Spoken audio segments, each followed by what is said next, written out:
Up there, a Fox News alert. The surviving Boston Marathon bomber has been moved from the hospital, and Molly Line is outside the hospital once again this morning with the very latest on what we know. Molly?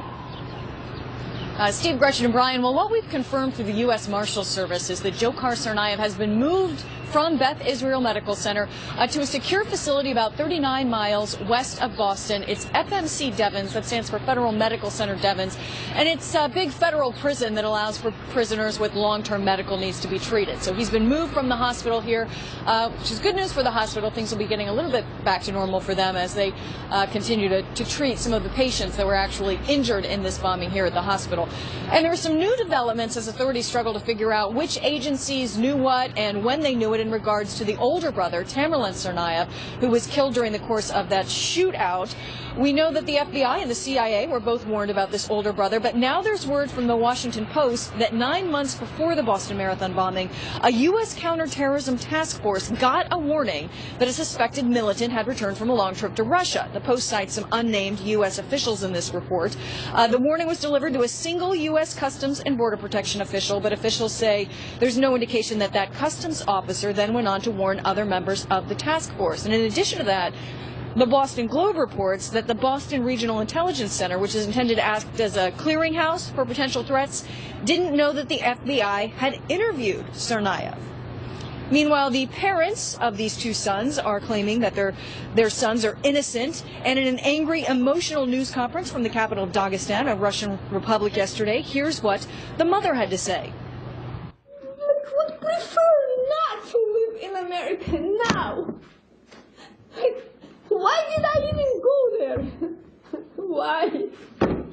I thought America is gonna protect us, our kids. It's gonna be safe for any reason, but it happened opposite.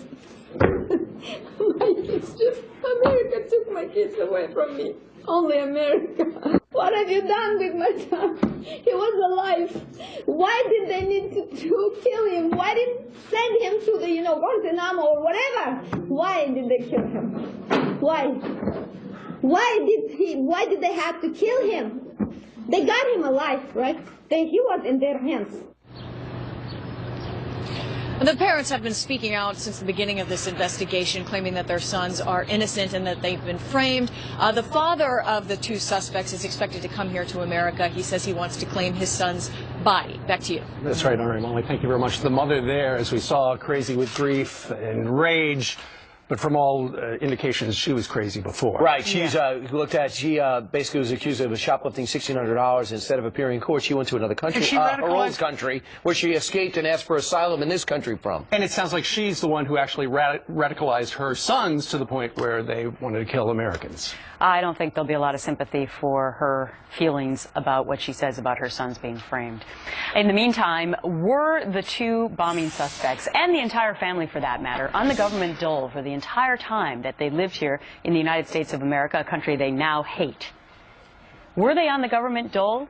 Well, apparently Governor Deval Patrick in Massachusetts won't exactly explain what taxpayer assistance the bombers actually received because he says it's a matter of protecting their personal privacy. Well, that's interesting because one of those suspects is dead.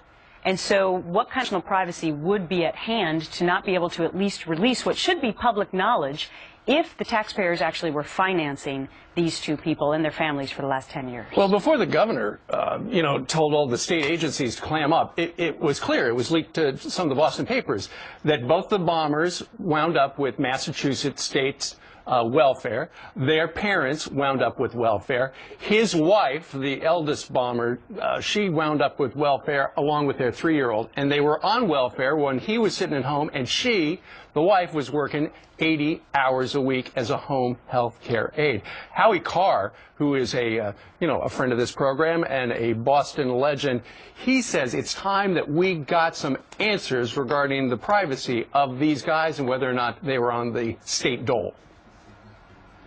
I think this is a resume enhancer for Deval, stonewalling on the release of the terrorist welfare. He's standing up for the rights of terrorists. That's a good thing on a Democratic campaign platform. It's amazing. If you're an American citizen with a job, pay paying taxes, then you have no expectation of privacy. It will be posted online at the BostonHerald.com and on the state treasurer's payroll, on the state treasurer's website. But if you are a Muslim, terrorist, alien, deadbeat, mass murderer, your privacy rights will be defended to the death by the Commonwealth of Massachusetts. Isn't that great? All right, so what do you think about what Howie Carr had to say, or do you agree that Governor Deval Patrick has it just about right? Worry about their privacy. All right, you make the call. Alcoa not sponsoring, but you can write us, friends at FoxNews.com.